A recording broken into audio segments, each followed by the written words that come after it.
is the sound engineer for and owner of Red Light Fever, Kris. Welcome. Thank you. Not welcome, but we spent the more whole like, day together. We spent the whole day together. We're both sick of each other by now. This is becoming an annual thing. It's like we spend the last day kind of scouring the whole entire floor from pretty much top to bottom. Yes, looking for anything new and different, technical Absolutely. stuff. So first of all, let me just give you a quick history. I found out that the very, very first NAMM was at the Disneyland Hotel, which is how many years ago? Who knows? How long? Probably the 70s, I'm thinking. Exactly, and it has really grown and expanded, and now we're here at the Anaheim Convention Center. To give you a little bit of a scope, Disneyland Hotel to now this, acres of, Anaheim Convention Center. It's just huge. This place is humongous. That's gigantic. My feet are so sore right now.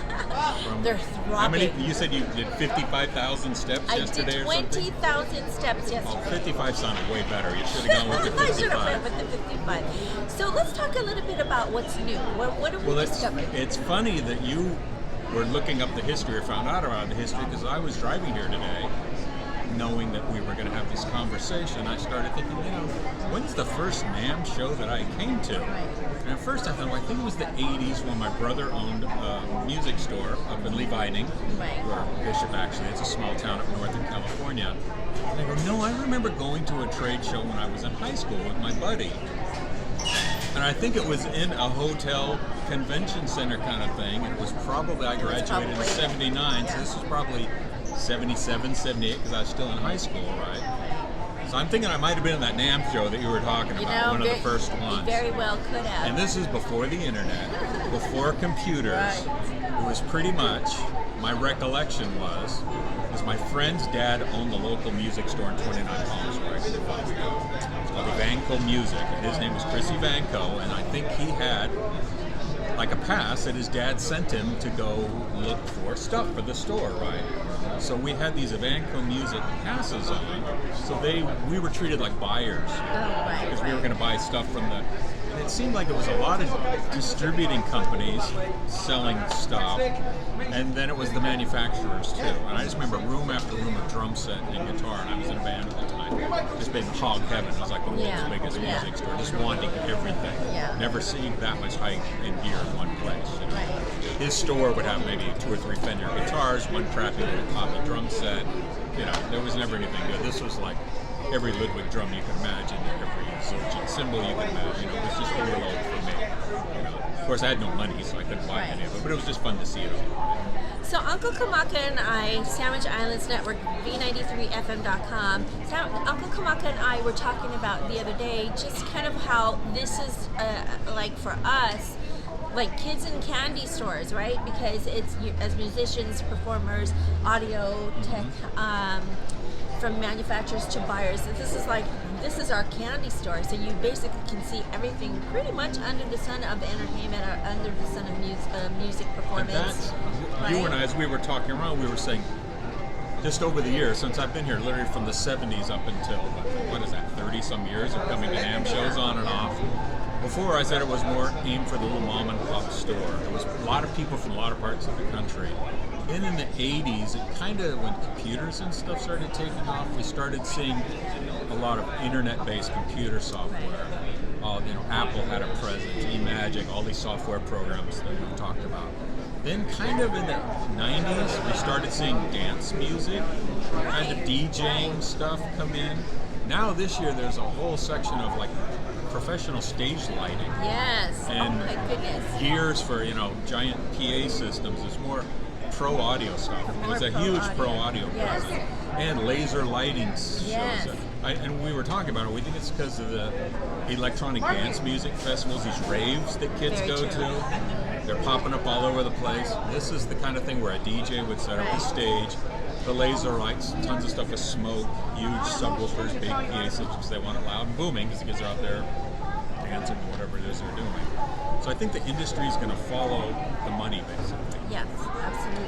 Before, NAMM had at least my recollection, they had very little to do with education part. Now NAMM, that's part of their mission, is to educate. And I was thinking, why is that? Well, Before, the public schools taught music. We had a music teacher. Right. We had band. I was in Right. band. All my friends were in band. Right. Anybody that had any kind of music, you had choir. You're probably in the choir at school. Yes. Right? Well, of course, as the budgets got cut over these years, all that's gone away. And Now it's- the people learning instruments and learning how to play piano, how to play guitar, drums, they're the ones that are going to buy the guitars, the drums, and whatever. So NAMM realized, hey, if we don't start helping train a whole new generation of musics now that public schools have dropped the ball, Right. nobody's going to be here to buy the instruments, all the new things for the next generation. And when music instruments, for the most part, they don't always last forever. You always have to either buy reeds or picks or strings or something. You know, you're constantly buying more stuff. If you're a guitar player, you want more guitars, you want more sounds. You know. Now, speaking of colleges, we also ran into this new thing.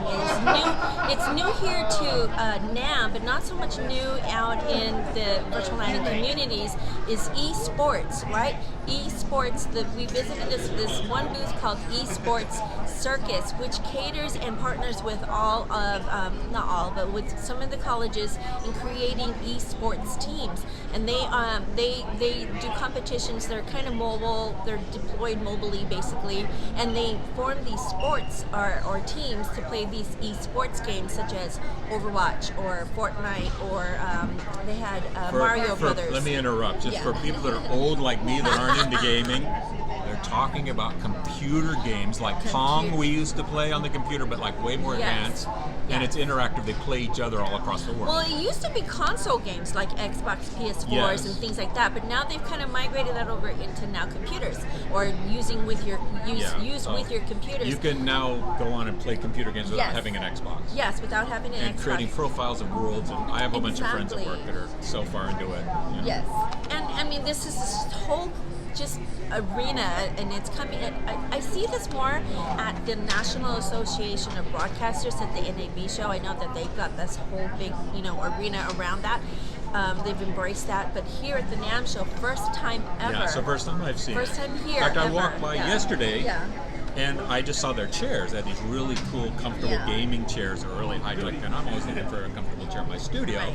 So I was sitting there trying the chairs, kind of oblivious at the fact that apparently I was at a gaming station and I was supposed to be playing the games. You're supposed to be I was like, oh, this is a Hilarious. comfortable chair. And the lady's looking at me like, I go, do you sell these? She goes, yeah, but we sell the screens. Apparently they sell all the stuff for gaming. They sell all of it. Dopey yes. Kris just wanted it for his studio. It's super hilarious, and actually we'll have a video that talks about that. You posted a separately. video Yes, already yes. about it. Her So, kind of virtual tour of the whole yes, thing. She's for talking sure. to the lady. So I will post So a look video. for that. Look It's for online that. already. It's on YouTube. Yeah. It's on my YouTube channel. You'll look for that. Besides that, what can you say is new and maybe innovative this year? Can you Well, scope that's down? that. Yeah. You know, having gone, I think I've been here the last 4 or 5 years. Yeah. With every year I haven't missed any years since being associated with Sandwich Island Networks, and your friends from Yamaha. Let's give a shout out to Hey, Yamaha, hi, Yamaha. who get us passes in here. So you see more of a difference when you don't come for a few years, Right. and then you see a new trend. This year, in terms of technical audio, Yes. and you and I were talking about this, we were walking around, no new huge breakthroughs. Right. Because computers are so powerful, Right. all these interfaces and softwares are so advanced already. It's like, how much better do they need to get? There's no real holes in the market. Like, oh, we really wish we had this. Now it seems to be, I walk around to the booths, I go, okay, that's the same box I saw last year, but it's got a new fancier design. It's like they're rebranding the products, or repackaging them. Yeah. I think Maybe some yeah. new little things. They'll say, oh, well, let's have I'm noticing higher end companies how now, like Shure is an example. Remember we were looking for that microphone for your Right, studio. right. There's their high end one, their microphone. Let's say that's worth $500. Then they have the $200 one, and now they have a low end line because they're trying to sell to the home Sure. people. They want a quality product, Sure. don't want to pay that much money. And what's really good about something like this at NAMM is that they show the different price points for any kind of budget. So it'll fit in your studio, it could fit on mobile, it could fit your large scale studio, it could be a home studio, whatever. Whatever your price point is, there is a price point for there's something that will always fit your budget, and that's what's really good about coming to Yeah. NAMM. So let's tell a little bit about your background. You also have a drumming background. You're a drummer. Yes. Yes. Yeah. So I know that you said you I don't know if that's a walked- musician. but Kris did walk through the drum section. Tell us a little bit what you've come to know about the drum section, other than it being super it's loud. super loud, which is another little interesting side note, because NAMM used to have the volume police guys who would go around with DB meters and make if you're too loud in your booth, because they don't want this roar. So the goal of this is to do business. Sure. They are trying to sell. You want to be able to talk to the people. So if it's so loud because some kid's brought his sticks and he's banging on the drums, that's not good. I didn't see a whole lot of new things from the drum companies themselves. I mean, drums are drums. There's always little offshoot companies that have their unique little tuning system. I did see one guy that's making, instead of metal rims on the drums, he's making it out of some sort of composite material, almost like a die-cast hard plastic. And apparently that company isn't a drum company, they're a plastics company. But he had a friend or somebody that worked there that said, hey, we could use this material to make drum rims. They'll be lighter weight, they're strong, and because of the softness of the plastic in terms of hitting it, it'll be less fatigue on your wrist, because instead of hitting a metal thing, you're hitting a plastic thing that gives, and it'll give more life to your drumsticks. Because when you're a drummer and you hit your stick against the rim, you get it's called a rim shot. You get that powerful pop. You hear it on all records, especially if you like rock music. It's called the rim shot. But that hurts your wrist because you're physically whacking against the metal rim, not just the soft head that flexes. And you're hitting, and it's putting a groove in the sticks. You damage sticks, so it tears your sticks up. You see a professional drummer at the end of a show, his sticks right along the middle of it will be all raggedy and torn up because of banging on the rim each time they hit it. So I thought that was really interesting. So I got his card. I don't know if they're selling them yet, but I was like, I'd like to try out these plastic rims and see how long do they last, or what do they sound like. So you'll tend to see little people, usually around the edge of the arena or the room, with the smaller booths with these little innovative things. The cymbal companies, in the old days, you would go to the cymbal booth, and there would be usually their jazz line with like 10, 15 different sizes, and then their rock line, and then they would have their low budget line for like kids that are beginning, that are lesser quality metal, thinner, lightweight, and that was it. Now they have bazillions of different hand-hammered, different finishes, different sounds. They're all into trying to get these esoteric cymbal sounds, because a drum you can change the tuning on, and you can put different heads on it. You can muffle the heads, get different sizes, but a cymbal's kind of it is the way it is. You hit it and it sounds a certain way. So drummers want this palette of different sounds, so they'll buy lots of different cymbals. And so I'm seeing all of these cymbal companies, Paiste, Zildjian, Sabian. I use Sabian cymbals myself. Have tons of different interesting kind of cymbals and combinations of cymbals. Trying to get trashy sounds, trying to get clean sounds, gongy kind of sounds. There's even a new brand where it's the regular cymbal, but they've drilled, probably with lasers or something, little pinholes all over in it, probably about that big. So it lowers the volume of the cymbal by 80%. So they're for practicing. And I actually have some at home. It's like a wiffle ball. It's the same idea. So when you hit it, it still feels it. It still rings like a cymbal, but it's way lower volume. The old way of silencing your drums so they weren't so loud was to put some rubber thing on it, or a cloth thing on it or something. You won't get the bounce of the stick. You don't get that feel. These still give you a nice stick feel, but it's lower level. So you can play in your room late at night, especially if you have a beat drum. So I've noticed a lot of all the companies are coming out with those now, which is good. Now, to wrap it up, there's one company we saw, one innovative company that we saw tonight or today. You have a kazoo. Where's my kazoo? They were called IMO something. Yes.